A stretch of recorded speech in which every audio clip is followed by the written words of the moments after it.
নমস্কার, আমি তোমাদের নন্দিতা ব্লগে অনেক স্বাগত।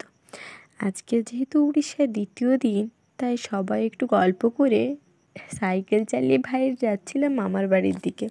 যেহেতু অনেকটা দেরি হয়ে গেছে, আমি যাব না মন্দিরে, ওই বাবা ভূষণেশ্বরে। তোমরা যারা দীঘা চন্দ্রেশ্বর এসছো তারা কিন্তু বাবা ভূষণেশ্বর মন্দির দেখেছো আর নামও শুনেছো।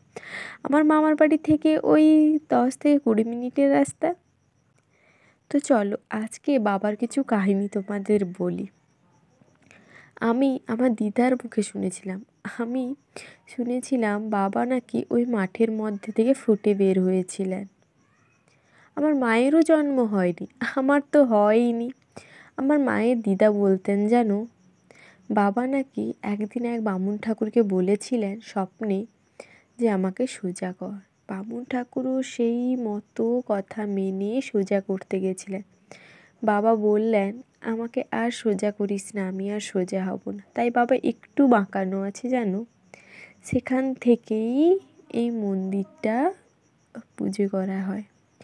এই যে শুরু হয়েছে বাবা ভূষণেশ্বর, বাবাকে দেখলেই মন ভরে যায় সত্যি। আর মন্দিরে যেহেতু কাজ হবে, তাই আমরা সবাই চলে গেলাম মন্দিরের কাছে।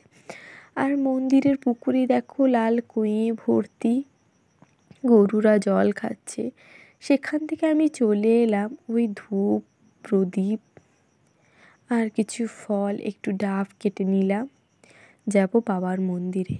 এই দেখো নিয়ে যাচ্ছি বাবার মন্দির। সবাই কিন্তু বাবাকে দূর থেকে প্রণাম করো। আর বাবার ভক্তরা কিন্তু এখানে দাঁড়িয়ে আছে। প্রথমে আমি, তারপর বোন, আমরা সবাই যাচ্ছি মন্দিরে।